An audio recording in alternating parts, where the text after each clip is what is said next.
کیونکہ حکومت کوئی سیکیورٹی مجھے نہیں دے رہی تھی. حکومت خود کہہ رہی ہے میری جان کو خطرہ ہے. مجھے پتہ ہے میری جان کو خطرہ ہے. جنہوں نے مجھے قتل کرنے کی کوشش کی وہ تو سارے اقتدار میں بیٹھے ہوئے ہیں. تو میں نے وہاں یہ کہا کہ یہ شفٹ کر دیں کیس, اور میں نے صرف حاضری لگانی تھی, وہاں کوئی ٹرائل نہیں ہونی تھی. میں نے صرف جا کے عدالت میں حاضری لگانی تھی. اس لیے میں نے ان کو کہا کہ یہ شفٹ کر دیں یہاں, کیونکہ وہ 2 دفعہ دہشت گردی کے اٹیک ہو چکے ہیں جدھر جج بھی شہید ہوئے اور وکلا بھی شہید ہوئے. تو پتہ ہے کہ وہاں کوئی بھی کسی کو اگر وہاں آپ چلے جائیں تو وہاں تو ڈیتھ ٹریپ ہے. تو صرف اس کے لیے میرے اوپر وارنٹ نکال دیے گئے, اور وارنٹ لے کے یہ یہاں پہنچ گئے. ایک میجسٹریٹ کے وارنٹ آپ یہ سنے ہیں, یہ جو ساری فوج پہنچ گئی زمان پاک, ایک میجسٹریٹ کے وارنٹ تھے. یہ وارنٹ اس کے اوپر ثناء اللہ کے اوپر بھی نکلے ہوئے ہیں. اس سے کیوں نہیں پکڑا ہے؟ وہ کہتے جی, پولیس والا کہتے جی ہمیں وہ ملتا ہی نہیں ہے, پتہ ہی نہیں کدھر ہے وہ. تو یہ ایسے نہیں آئے سارے. جو پھر یہاں زمان پاک میں ہوا, جس طرح کا حملہ کیا گیا زمان پاک پہ,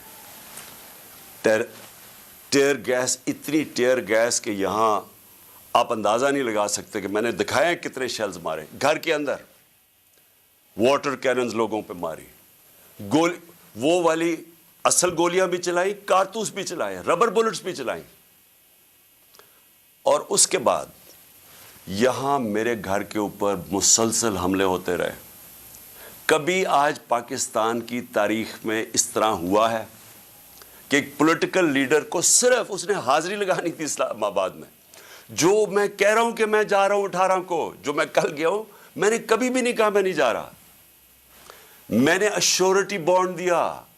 قانون یہ کہتا ہے کہ اگر آپ ایشورٹی بانڈ دے دیں, جو میرے وکیل اشتیاق خان نے دے دیا تھا, وہ اچھا ٹی وی پہ بتایا, جان کے ڈی آئی جی نہ ملے, ہم ٹی وی پہ بتایا کہ ہم ایشورٹی بانڈ دے رہے ہیں, اور قانون یہ کہتا ہے کہ اگر آپ ایشورٹی بانڈ دے دیں تو اس کے بعد پولیس آپ کو اریسٹ نہیں کر سکتی, وہ جان کے نہ ملے. کیونکہ ان کا مقصد یہ نہیں تھا کہ کوئی انصاف کے لیے مجھے لے کے جا رہے تھے, وہ مجھے یہاں پکڑنے آئے تھے, اور پکڑ کے لے کے جانا تھا انہوں نے بلوچستان. اور اس کے بعد انہوں نے اتنے زیادہ کیسز تھے کہ انہوں نے وہ جیل میں ہی رکھنا تھا جب تک یہ الیکشن ختم نہ ہو جائے, کہ نہ میں پارٹی ٹکٹس دے سکوں, پیچھے جو بھی ہوتا ہے افراتفری کے اندر 2 اور لیڈرز پکڑ لیں. اور صرف کوشش یہ تھی کہ کسی طرح عمران خان کو, وہ جو جھوٹوں کی شہزادی, جھوٹوں کی ملکہ جو سارا وقت لگی رہتی ہے level playing field, level playing field کا مطلب یہ ہے کہ کسی طرح اس کو راستے سے ہٹاؤ. اور وہ جو ایک سزا یافتہ جو 30 سال سے اس ملک کے پیسے چوری کر کے اربوں روپے کی پراپرٹیز میں لنڈن رہ رہا ہے, اس کے سارے کیسز ختم کرو اور وہ یہاں واپس آئے. یہ ہے لنڈن پلان اور لیول پلینگ فیلڈ.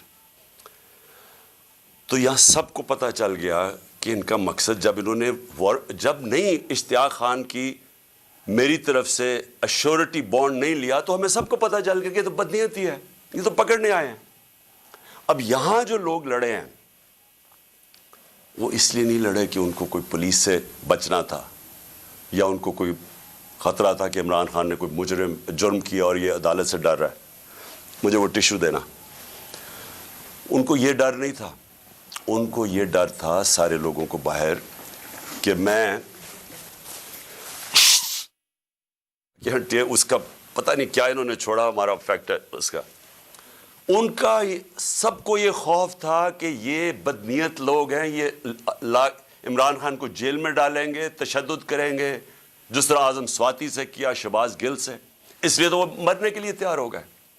ان کو ان کی نیت پہ شک تھا کہ ایک اگر حاضری لگانے کے لیے میں نے اسلام آباد جانا ہے, جو میں کہہ رہا ہوں میں نے جانا ہے, شیورٹی دے رہا ہوں, تو پھر یہ کیا کرنا ہے, یہ کیوں اس فورس پہ 3 طرف سے زمان پاک کو اٹیک ہو رہا ہے, جس طرح کوئی قلعہ نواز زمان پاک, ہزاروں رینجرز آ رہے ہیں, 72 بند گاڑی آرمڈ کار کے اندر آ رہے ہیں, جہاں وہ دیواروں سے چھلانگ مار کے اندر آ رہے ہیں, جس طرح پتہ نہیں کوئی کمانڈو ایکشن ہونے لگا. اور جو لوگ یہاں کھڑے ہوئے وہ صرف اس لیے, ان کو خوف تھا کہ یہاں قانون نافذ کرنے نہیں آ رہے, اغوا کرنے آ رہے ہیں, یہ قتل